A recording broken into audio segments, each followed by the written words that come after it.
बात करेंगे थाईलैंड और कंबोडिया के संघर्ष की। कहने को तो ये एशिया के दो छोटे देश हैं, लेकिन इनकी लड़ाई अब बड़े स्तर तक पहुंच गई है। कल हुए हमलों के बाद आज फिर कंबोडिया और थाईलैंड ने एक दूसरे पर वार किए हैं। कल लड़ाई में थाईलैंड ने कंबोडिया पर फाइटर जेट से हमला किया था और आज रॉकेट और मशीन गन से कंबोडिया ने कहर बरपाया है। बैटलफील्ड में लड़ाई अब और खतरनाक होती जा रही है। ये वीडियो उस वक्त का है जब कंबोडिया ने एक के बाद एक कई RM-70 रॉकेट्स थाईलैंड की रॉयल आर्मी की ओर दागे। थाईलैंड कंबोडिया बॉर्डर के जंगली इलाकों में दोनों ओर से हमले जारी हैं। किसी खास सुरक्षा उपायों के बिना ही कंबोडिया का ये सैनिक थाईलैंड पर कहर की तरह बरस रहा था। Made in China machine gun को बार बार लोड करते हुए इसने कई राउंड फायरिंग की। एक जगह से सही निशाना न लगा पाने के बाद इस सैनिक ने लोकेशन बदलकर भी वार किया।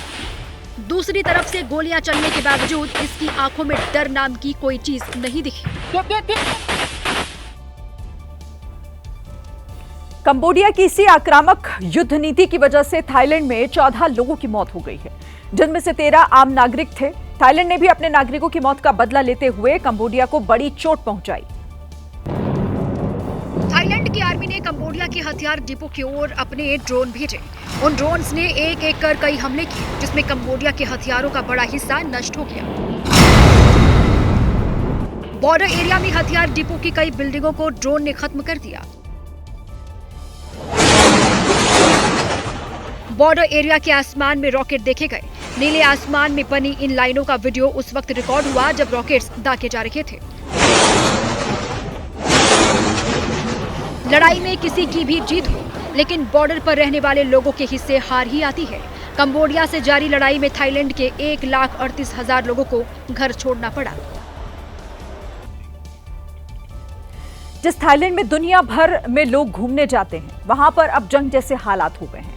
टूरिस्ट को कोई परेशानी ना हो, इसके लिए थाईलैंड ने कंबोडिया से लगने वाले अपने 7 प्रांतों में उन्हें ना जाने की सलाह दी है। भारत ने भी अपने नागरिकों से यह अपील की है वो कि थाईलैंड के टूरिज्म विभाग की एडवाइजरी का पालन करें। आपको यहां जानना चाहिए कि मलेशिया, चीन, दक्षिण कोरिया के बाद भारत के लोग ही सबसे ज्यादा थाईलैंड पहुंचते हैं। 2024 में 21 लाख भारतीय पर्यटक थाईलैंड गए थे। वहां भारतीय पर्यटकों की अच्छी खासी भीड़ होती है। अभी भी कई भारतीय पर्यटक थाईलैंड में ही मौजूद होंगे। हमारी भी उनसे अपील है कि वो कंबोडिया बॉर्डर से दूर ही रहें।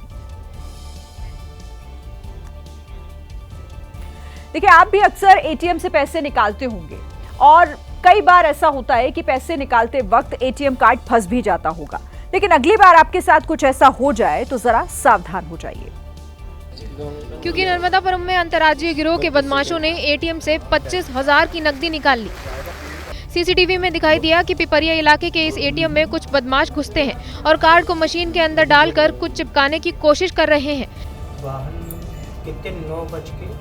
अब इनकी ठगी करने का तरीका सुनिए। ये लोग पहले एटीएम मशीन के नीचे ग्लू लगा देते हैं। जब कोई ग्राहक पैसे निकालने आता है तो उसका कार्ड फंसा रह जाता है। एटीएम के ठीक सामने ये लोग एक हेल्पलाइन नंबर चिपका देते हैं। जाहिर है कस्टमर उसकी हेल्पलाइन पर फोन करता है, लेकिन फोन बैंक जाने के बजाय बदमाशों के पास जाता है। उसके बाद ये लोग ग्राहक से उसका पिन पूछ लेते हैं और बाद में एटीएम आकर उसका पैसा हड़प जाते हैं। नर्मदापुरम में रहने वाले संदीप के साथ जब कुछ ऐसा ही हुआ तो उन्होंने इसकी शिकायत पुलिस से की। पुलिस तुरंत एक्शन में आई और बदमाशों को धर दबोचा। केरल के कुन्नूर में उस समय पुलिस के हाथ पांव फूल गए जब उम्रकैद की सजा काट रहा एक कैदी सेंट्रल जेल से फरार हो गया। हालांकि कुछ ही घंटों के भीतर पुलिस ने उसे वापस गिरफ्तार कर लिया। रेप और हत्या के मामले में उम्र कैद की सजा काट रहे गोविंद स्वामी उर्फ चार्ली थॉमस नाम के इस कैदी को सेंट्रल जेल के हाई सिक्योरिटी सेल में रखा गया था। कैदी दिव्यांग है, इसके बावजूद वो जेल की सलाखें काटकर फरार हो गया। इसकी जानकारी लगते ही जेल अधिकारियों के होश उड़ गए। बिना देर किए तलाशी अभियान चलाया गया। इसी दौरान पुलिस को कैदी के एक पुरानी इमारत में छिपे होने की खबर मिली, जिसके बाद पुलिस ने वहां धावा बोल दिया। कैदी एक कुएं में छिपा हुआ था। काफी कोशिश के बाद पुलिस वालों ने उसे कुएं से बाहर निकाला और अपने साथ ले गए।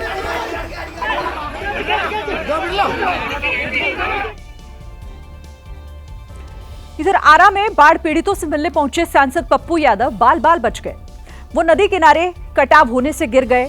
मकानों का जायजा लेने के लिए पहुंचे थे। उसी दौरान वो जिस जगह पर खड़े हुए थे उसके ठीक पास वाला मकान नदी में गिर गया। बस 3 मीटर की दूरी से बच गए पप्पू यादव। आरा के जवनिया गांव में पप्पू यादव नदी की कटान से गिर रहे मकानों का जायजा लेने गए थे। लोग बता रहे थे कि उनके पास वाला मकान गिर जाएगा। इतना कहना था कि उनके ठीक सामने वाला मकान भरभरा कर नदी में समा गया।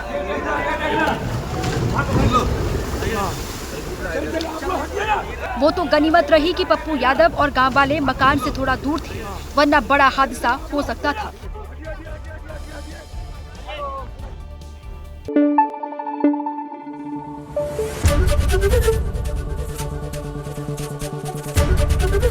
एबीपी न्यूज आपको रखे आगे।